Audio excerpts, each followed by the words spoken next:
Today we are joined by Steve Andrews. You may know him as the Green Beard singer of Britain's Got Talent, who got the whole stage rocking, including Ant and Dec.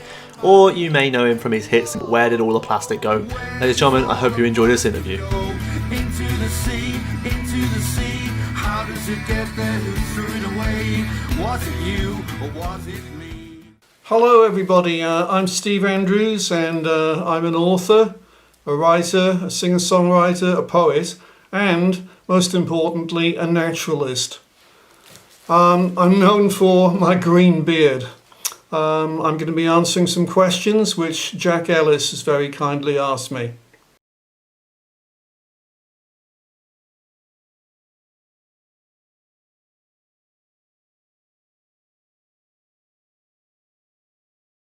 Well, I think this is really good, and I'd like to think that a lot of other world leaders will follow his example. Whether they will or not, we just have to wait and see. This is a big part of the problem, is that there's a lot of people, a lot of politicians, a lot of important world people out there, making all sorts of promises and saying all kinds of, very positive sounding stuff. But when it comes down to it, it's often just empty words. We need to see action is what we really need. And it's like Greta Thunberg is often saying, that this is what we need. We need action. Not next week, not next month, next year, but now. We're actually in a climate crisis, a climate emergency. So we need the people who are making these promises to honour their word and to get on with the things that they're saying they're going to be doing. So we just have to wait and see. But it's a fantastic move.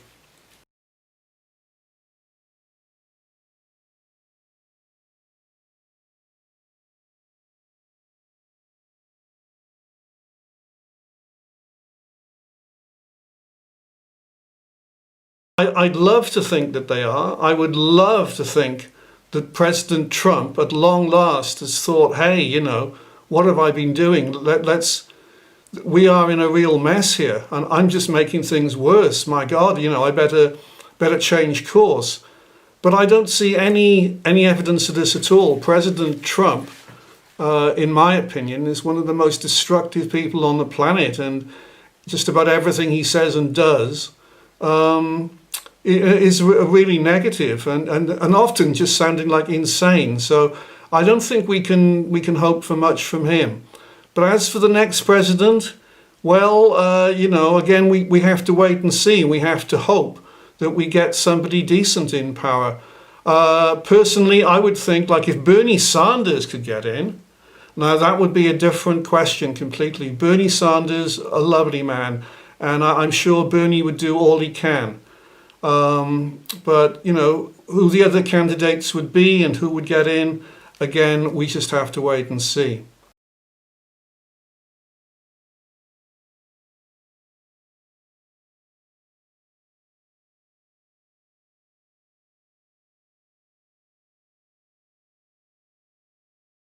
So the South Pole, the Antarctic, is melting, as is the Arctic, the permafrost.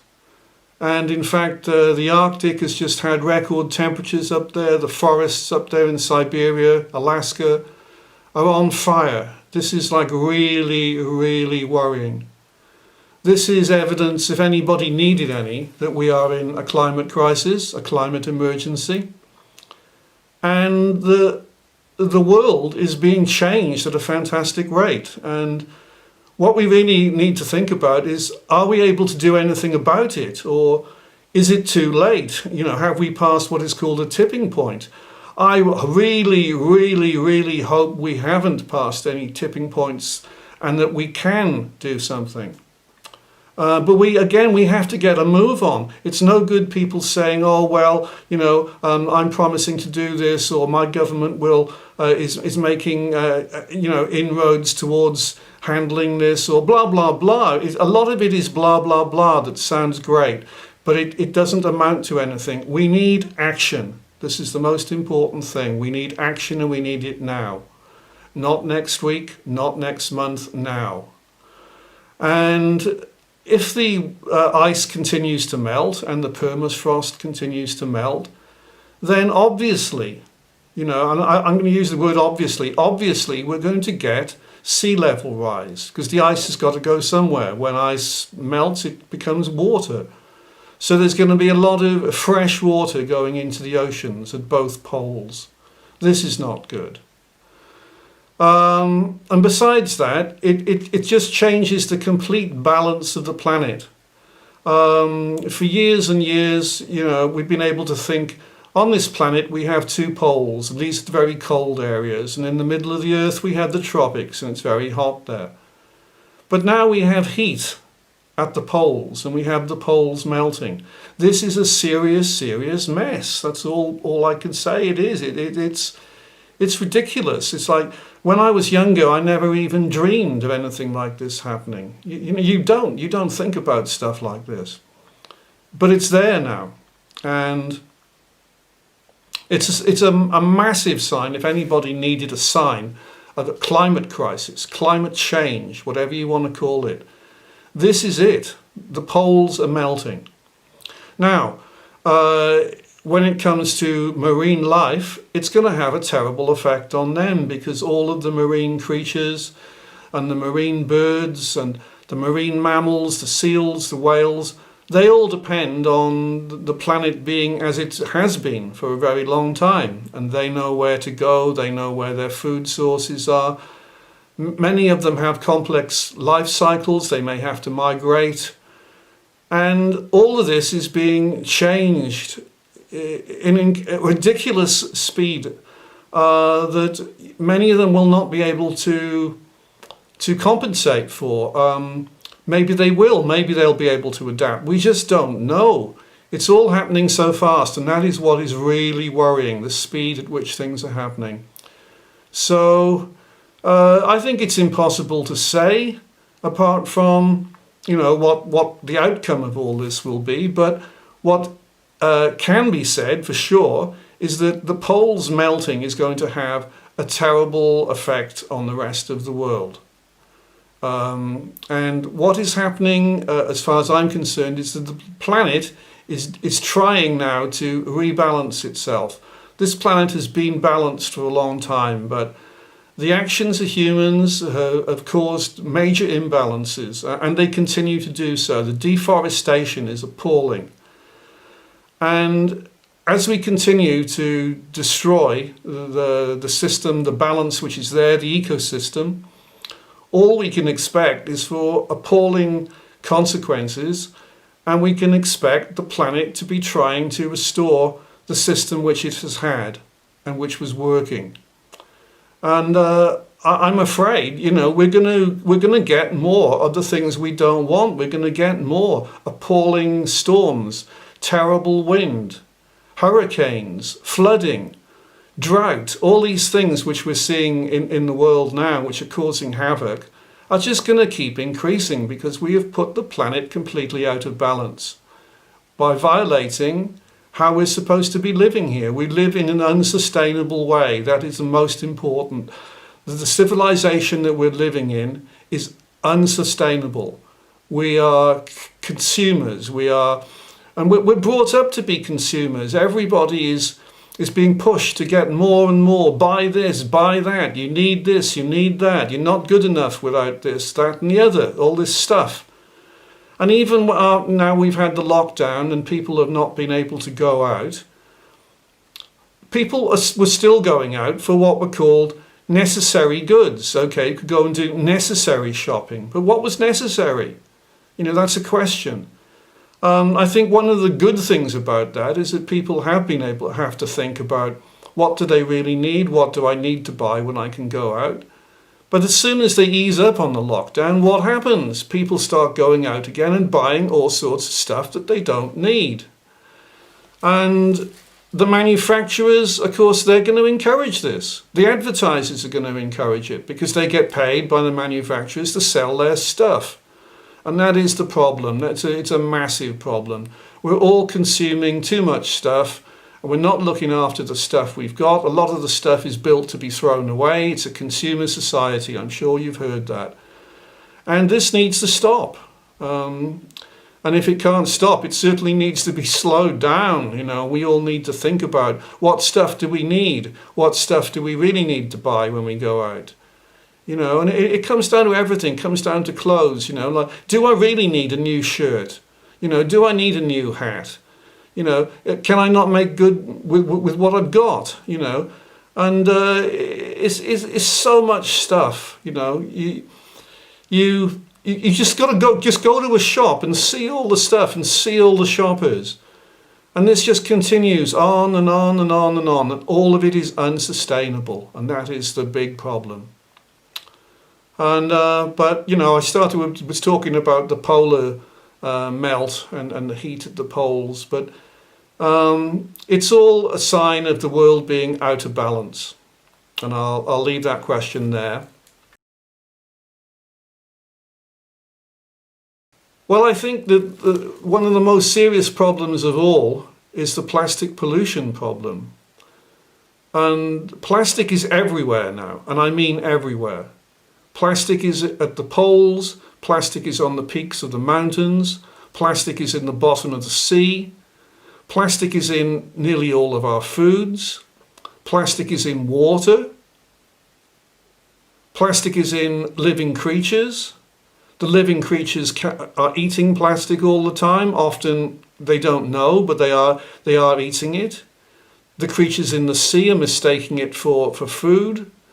For example, they may see a plastic bag and they think that's a jellyfish, which is their natural food. They swallow it. All this plastic is going into the sea every day. Tons and tons of plastic. And the plastic is not able to be broken down by nature. This is the massive problem. So we're stuck with the plastic. It's here for hundreds of years. Nobody really knows how long some of the plastic is going to be here. But it's not going away.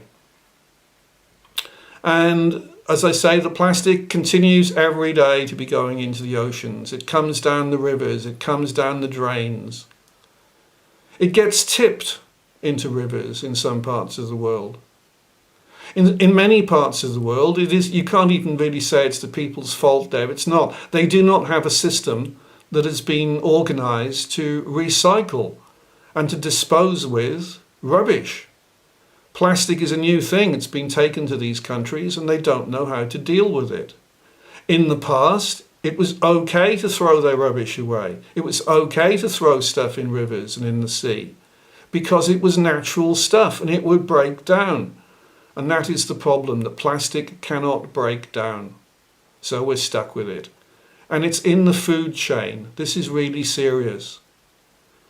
For example, if we eat a fish, the fish has got plastic in it. The plastic can go through into us. The plastic breaks into what we call microplastics, particles of plastic. Again, this is getting eaten all the time. And no one knows how much plastic has been consumed by all the creatures in the world and all the people. We don't know. There were studies done and the studies are alarming. The studies find that yes, there is plastic in most seabirds have got plastic in them now. Most whales have got plastic in them now. This is scary.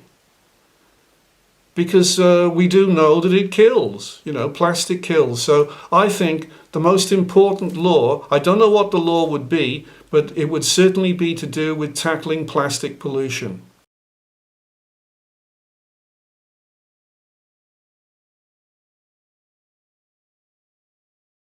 Yes, I do. Now, I think I mentioned earlier that plastic is found at the bottom of the sea. It is. This is something which was really alarming when it was found out.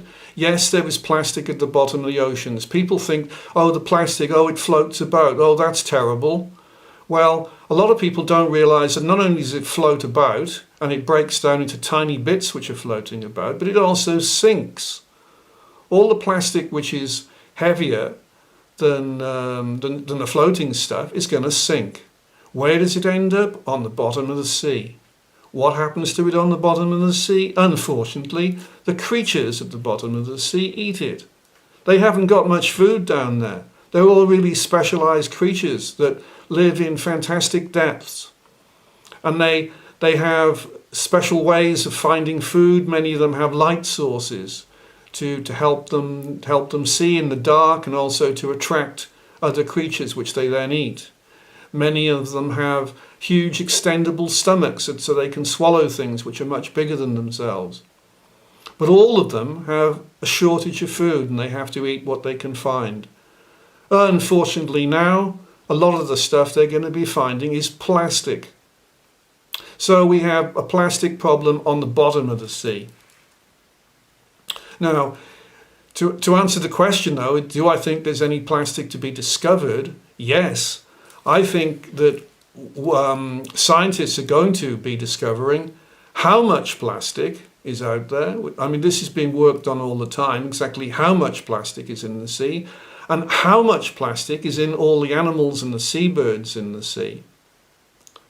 And that is not known. For example, if we take a well-known marine mammal, whale, does anybody know how many whales have got plastic in them and how much plastic they've got in them? I don't think they do. So the studies which are being done on subjects like this are going to be finding out about new places where plastic is in the sea. And that is the most alarming thing of all about plastic, is it is now everywhere. And it shouldn't be anywhere at all, because it is something which nature cannot break down.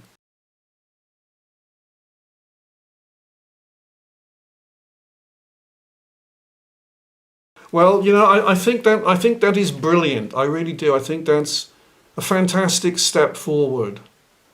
And I like to think that, like, when anything good happens, when any government, when any organization, when any people, individuals do something which is worthwhile, positive, and is helping towards sort out the appalling problems we have on the planet right now, this is good.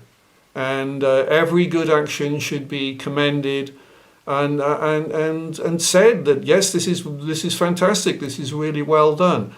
And I always like to think as well that it will inspire others.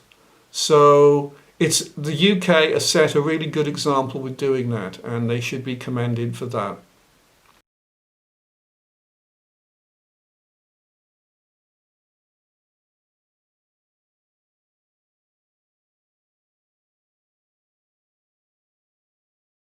Well, I think I've been talking a lot about plastic pollution. I'm a singer-songwriter, and for me, I found out about plastic pollution, well, years ago. I think it it was 2009, 2010, I really discovered how bad the plastic problem was. And what happened then is I was following the work of David de Rothschild. And David had a really ambitious project. He had a boat made, a catamaran, which is called the Plastiki, and it was made from recycled bottles, and it was sailed across the ocean. And the aim was to raise awareness of the plastic pollution, and also it went past the Great Pacific Garbage Patch. And David and his crew kept a record of their experiences on that voyage.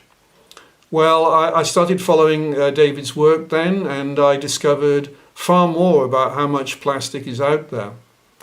I also found out about Captain Charles Moore, and Captain Charles Moore, if you Google him, has made videos about the state of the plastic in the oceans, and it was appalling then. It was really frightening in 2009, 2010, how much plastic was out there. There are 5 what are called gyres out in the oceans, which are huge accumulations of floating plastic. And people think in terms of, a plastic island out there. It's not an island that you can stand on, because it's mostly made up of tiny bits of plastic floating about, because that's the problem. As I said earlier, the plastic does not break down into anything new. The plastic breaks down into tinier and tinier pieces. The sun breaks it down. The action of the waves breaks it down. But it doesn't break it down into a new substance. It breaks it down into smaller and smaller bits of plastic. And then it all accumulates and it swirls around in these massive gyres. The Great Pacific Garbage Patch has been said to be the size of Texas, maybe bigger, you know. So this is how massive these places are. And most of it is floating plastic. And I discovered about all of this in around 2009, 2010, and I've been following, you know, the progress ever since about what's being done about it and how much plastic is out there. And a few years ago, I just thought, look, I'm a singer-songwriter. I should be writing about this. I was hoping that somebody else would do a protest song about plastic pollution. And I go back to the 60s, and I remember when protest music was often so popular that you could get hit records. Bob Dylan started his career writing protest songs. And there were lots of other people writing protest songs. And I can think of some songs like Eve of Destruction and The Year 2525 and It's Good News Week. All of these were protest songs. And protest singer at that point in time was a key to success. If you could write a good protest song, the likelihood was you'd have a hit on your hands. But over the years, all this has been disappearing, and for whatever reason, we don't have the hit protest songs anymore. And Neil Young's one of my favourite singer-songwriters ever. Neil's a hero of mine. And Neil has been one of the only singer-songwriters on the planet who has consistently been writing protest songs. So I thought, okay, maybe Neil will turn out a protest song, but he didn't. So I thought, okay, I'm going to do it. So I wrote a song called Where Does All the Plastic Go? And along with that song, I've come up with an idea which I'm still pushing, and I'm going to be talking about it now. My idea is for an Ocean Aid concert to be organised. And I'm sure you've all heard that there was a Band Aid concert and then there was a Live Aid concert. And these concerts were fantastic. They were international events, and they raise a tremendous amount of awareness, and they raise a tremendous amount of money. And I thought, well, what we really need is we need an Ocean Aid concert, because the oceans are under a really serious threat right now. And it's not just plastic pollution. Plastic pollution is number one problem, but we also have acidification, that the waters are becoming more acid and the water dissolves things like seashells and coral. And because all this stuff is made of calcium, of lime, and it cannot exist in acidic water. So that's another big problem the oceans have got. And then a massive, massive problem is overfishing. And whether you think it's right or wrong to eat fish, and many people have eaten fish, you know, for most of their lives, and many people have been fishers, and that's the only way, fishermen, and this is how these people live. The problem is that the fish stocks are not there, because we have sort of super trawlers and ways of fishing now, which they never used to have in the past. And so much of the fish is getting caught. Also, we had the problem of what is called bycatch, stuff that they don't want. They throw it back in the sea when it's dead. And so there's fantastic amounts of marine life is just being thrown away, killed, and the rest of it is being taken to market to feed people on an incredible scale, and the oceans are being overfished. We need to do something about that. And part of the problem as well that I think about why the whales and the seals and the turtles and all the sea creatures are eating plastic is because often they haven't got their natural food. You know, if you're a turtle will eat jellyfish. The turtle may be looking for jellyfish, it can't find any, but it sees a plastic bag, it thinks, oh, food, great, and it eats it. And that's the end of the turtle. And the whales eat loads of plastic. And the problem is, as I say, there's often the natural food, which is the fish and the other marine creatures, are not there anymore because it's all been overfished. So these are three serious problems, threats to the ocean. So I thought, okay, we should have an WEAW concert. And I think that if that could be organised, and I like to think big, that, you know, international stars, the big names in rock and pop, would want to come on board to be on that WEAW concert. Now, I was talking about that, was the year before last, and there's an Italian radio host, Filippo Solibello, and Filippo, he contacted me and was talking to me on Skype, and I told him about my WEAW idea. And he said, Steve, you know, I'm writing a new book, and his book, which is out now, came out last year, is called Spam, Stop Plastica a Mare. And it's in Italian. But you know what? I'm really honoured that there is a 4-page chapter in there about me and about my song, Where Does All the Plastic Go? And about my idea for WEAW. And he asked me, you know, when he was talking to me on Skype, he said, Steve, you know, do you mind if I start spreading the word about WEAW in Italy to my media contacts and friends? I said, no, I just want to see WEAW happening. And it doesn't matter where it happens, you know, it's just something that should happen. Because you imagine that. You imagine like an international pop rock concert with, you know, really big names on board, and all the TV coverage, and then we'd have to decide like what charities the money would go to, but there are so many worthy charities doing all they can to stop the destruction in the oceans. Just talk about Greenpeace, Sea Shepherd is an organisation that I support, and there's a guy, Boyan Slat comes to mind, and he's been trying to clean the sea. And so there are so many people out there, worthy people, worthy organisations, trying to do all they can to stop the problems in the oceans. So if we had an WEAW concert, that would be a big help.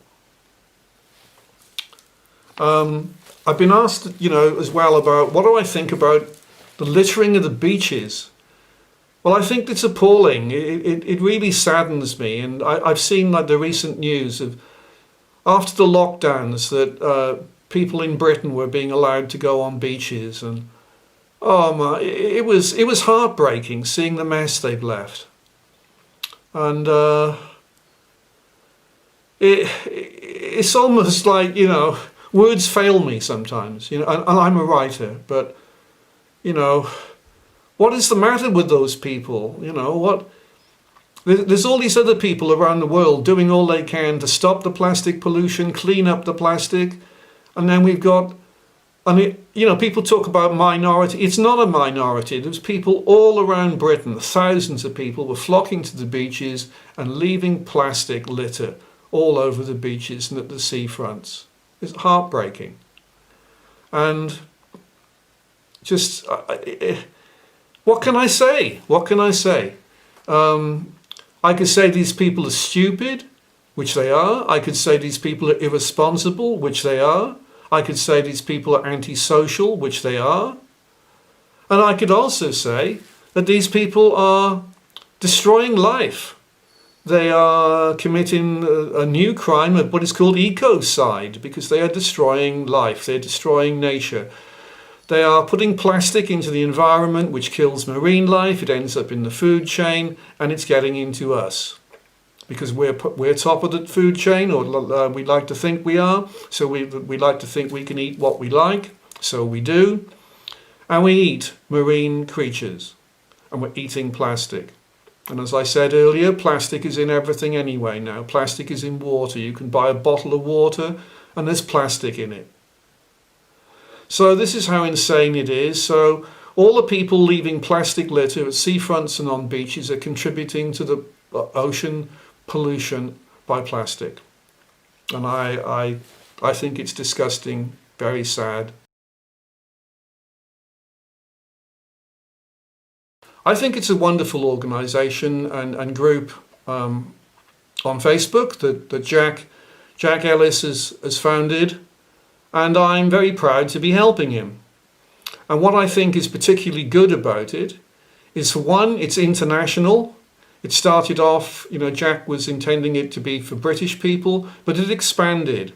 And that's really good because it shows that there are people all over the world who are concerned about the environment, concerned about nature. They want to do something about it. They want to help. So it's a wonderful organization or group, whatever you want to call it, to be involved in, because it is trying to tackle environmental problems and threats to wildlife worldwide. And something I admire about Jack is that he is such a keen person, so passionate about the environment and trying to do something about it. And I think actually that's my main reason why I'm on board. That I could see that Jack was just as keen as me to try and stop all the problems which we're having. And so he put his group together.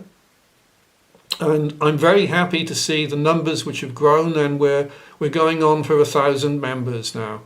I can't remember what the last number, I think it was 950 people we've got in the group, which is wonderful. So thank you to all the people that have joined. Please spread the word. Please get more people to join.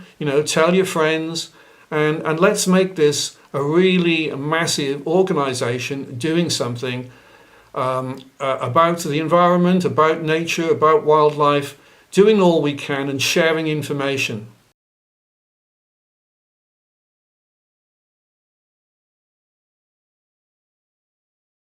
Well, yes, I have. I've seen the effects of climate change in both these countries. In Wales, I've seen on the news. Fortunately, I wasn't there, but a lot of my friends and people that I know are there and were there. Appalling flooding which happened in Wales, in places which didn't used to get any flooding at all, or if it did, it was minor. I remember seeing flooding of Pontypridd in the Welsh valleys. This is crazy. Pontypridd didn't used to get flooded, the main street, the shops flooded, but it does now.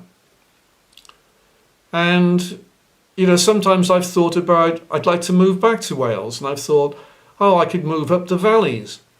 But it's not even safe to say I'm going to live in the valleys now, because the valleys used to be the higher ground, so you wouldn't get the flooding, but you do get the flooding. This is a massive change. What else do I see happening in the UK? I see forest fires. We used to get fires, sure. When I was a boy, we used to get some fires now and again. Maybe a railway bank would catch fire. And a fire brigade had come along, they'd put it out, and that was the end of that. It wasn't good. But it used to happen, but it didn't happen like it does today. Today we have massive fires. We have fires on heathland, on moors, massive fires. We have forest fires, out of control forest fires. And these fires are a serious threat to wildlife. There's often really rare species which are even threatened with extinction, living in an area of heathland, for example. I'm just thinking of some very rare reptiles that live in the UK. There's the sand lizard and the smooth snake. These are exceedingly rare in the UK. Where do they live? They live on moors and heathland.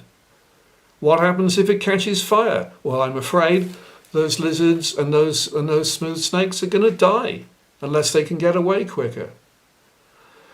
Or quick enough, rather. And it's awful. It's destruction of wildlife habitat and wildlife, and it's new. We didn't used to get massive forest fires in the UK, and yes, this is all again evidence of climate change, climate crisis, climate emergency, which it is. It is a climate emergency. And now, are the government doing much about it? Well, as we said earlier, the UK has gone sort of coal-free. That's wonderful, and there are efforts being made. But all the time we always see whatever government is in, the government is going to get criticised. But and often rightfully, But if I try to put myself in a government position, what would I do? It's tough. Sometimes it's almost a no-win situation they're in. They've got to do something, and if they do something, for example, this has just happened with the COVID-19 crisis, which we're still in, the pandemic. when the UK government were not quick enough to act and they did nothing, then everybody said, oh, this is terrible, this is disgusting, Boris Johnson and his Tories, they're not doing anything. Oh, this is awful, this is spreading the pandemic. But then when they said, okay, well, we are going to do something, we're going to have a lockdown, we're going to impose restrictions, and people said, oh, no, this is awful. They are suppressing the rights of the people. So in many ways, the government cannot win. But I think that the governments are trying, you know. I think that the governments are trying in Britain. But I would like to hope that they would try a lot better. And unfortunately, they're also allowing awful things like the HS2 construction. That is appalling. Again, it is destroying vast amounts of wildlife habitat. Forest is going to make a train line. And we've had people protesting about it. Chris Packham, who is somebody who I admire a lot. I think Chris is a wonderful guy. I followed Chris's work for a long time, and Chris has done all he can to try and stop the HS2. And but he's failed, and it's happening, and so vast amounts of Britain are being destroyed to make a train line, and the wildlife habitat destroyed with it, and the trees. And so that's something which the government is allowing, and that's not good. So the UK government,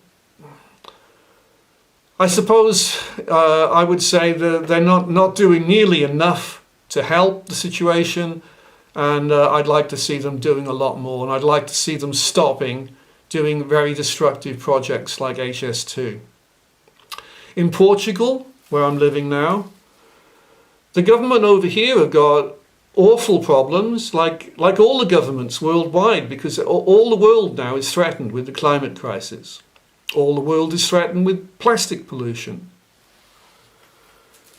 And in Portugal, we've mainly got the new problems of forest fires. Every year we get serious forest fires, massive forest fires. They destroy the forests, they destroy farms, they destroy houses. They kill wildlife, they kill people. So that's a new serious threat in Portugal, and the government are doing something about that. They brought in new laws to try and make sure the land is free of tinder dry scrub and vegetation, and so you have to do that over here now. They have what they call land clearance. Now, whilst that is good and to be applauded because it's a move towards stopping the forest fires, it's also not good for the wildlife, you know, if you think about it. But what can they do? They have to do something because Portugal is now in danger of forest fires. And part of the reason that we get so many forest fires now is because we get drought. We get very long droughts. We get very high temperatures. Why do we get droughts and very high temperatures? Because of the climate crisis. So I think Portugal, again, Portugal is doing what it can, you know. But it's a difficult, a very tough situation, you know. And that is how it is, and unfortunately it's getting like this in so many places. So many places are getting wildfires now, and as I said earlier, much earlier on, they have wildfires in the Arctic now. You know, I mean, I always used to think of the Arctic, oh, that's the cold place with all the snow and the ice and the polar bears, but now you think of the Arctic, it's really high temperatures and massive forest fires all across Siberia. Crazy. I would describe climate change as the ecosystems and the balance of the planet have been severely disrupted, thrown out of balance. And I would blame humans for a lot of this. And that's an ongoing debate. It shouldn't be ongoing, but it is ongoing. People say, oh, it's not people that are causing the climate change. Well, it is people causing the climate change. People are causing the deforestation. People are causing the use of the fossil fuels all the time. And so we really need to stop the use of fossil fuels, cut down on the use of fossil fuels. We need to stop the deforestation. We need to stop what has happened in the Amazon. We need to stop the Amazon, which was the lungs of the planet, being converted into farmland. We need to stop this. And why is the Amazon being made into farmland? Often for cattle farming. What is that for? Well, that's to feed humans. It's to feed humans who like to eat beef. Yeah. So again, this is another reason why so many people are switching to vegetarianism and veganism, is because the more people who do that, the less farmland is needed for raising cattle. And the factory farming, that's just as bad, because not only is it so cruel to the animals, horrific, but it occupies land, and it also causes pollution. And so all of the animal agriculture, the animal farming, is causing major problems on the planet. But climate change, for me, is a complete imbalance of how the planet should be. And as I said earlier, I believe, and I also know that there are many indigenous people who believe the same, that the planet is trying to rebalance itself.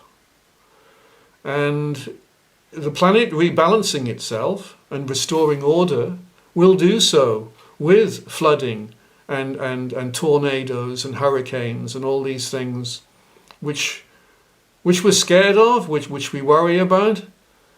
And unfortunately that is how it is. You know, all the stuff that's happening now has been predicted, but people didn't listen. Scientists have been predicting all these problems which we are suffering now. Scientists know all about this. Scientists knew about climate change. Scientists issue their findings. But it's been ignored, because for manufacturers, it's more important to turn out their stuff to make the big bucks, to make money. And that is unfortunately what the world's been about. It's all been about making money. And unfortunately, because it's all been about making money, it's not been about looking after the environment, looking after nature. And so we are in this nightmare situation which we're in. I was just mentioning the indigenous people. I'm just thinking about the Kogi people. The Kogi people are from Colombia in South America. And these people are the last survivors of the Tairona civilization. They survived the Spanish invasion. And they did that they went up the mountains to get out of the way of the Spanish. And they've managed to hold on to their culture.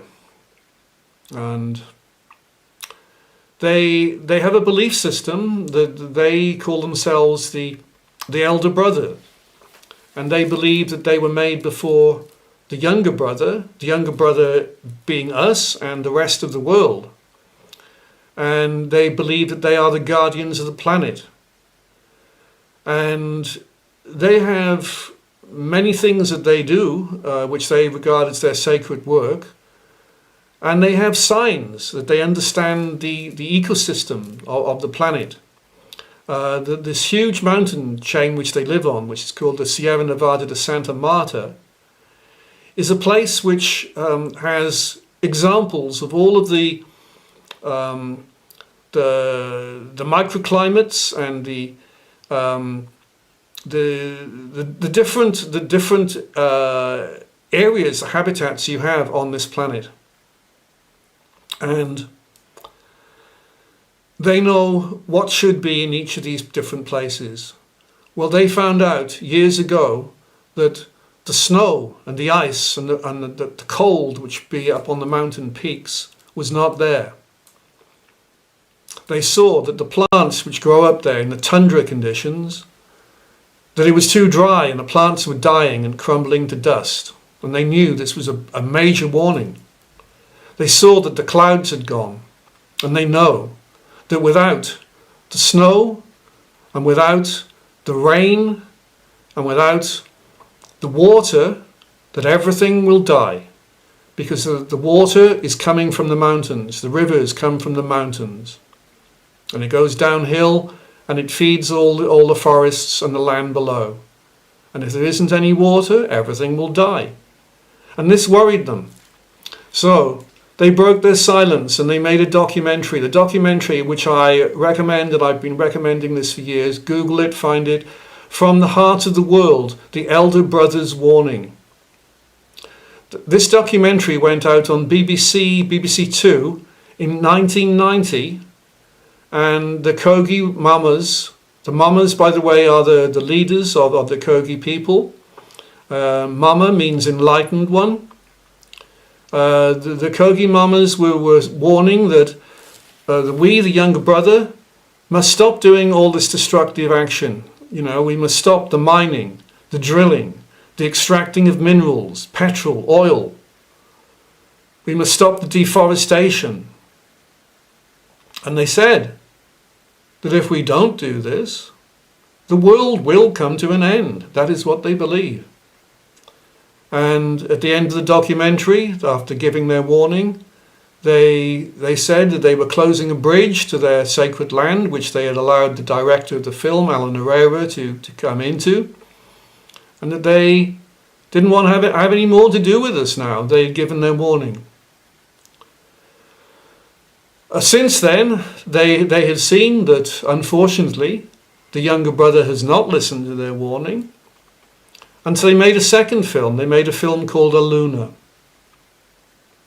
And that film has the support of Julian Lennon. And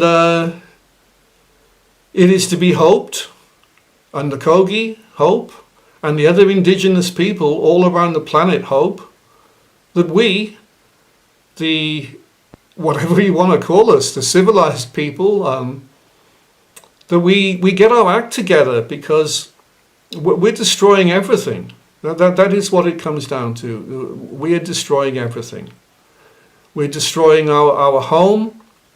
We're destroying our means of life. We're destroying our fellows, because there's all the fellow animals and the plants which we share the planet with. We're destroying their lives. We are threatening them with extinction. We are threatening ourselves with extinction. And yeah, that is what it comes down to. Our way of life is threatening all other forms of life and ourselves with extinction. And I'll leave it there. Thank you, Jack, for asking me these questions.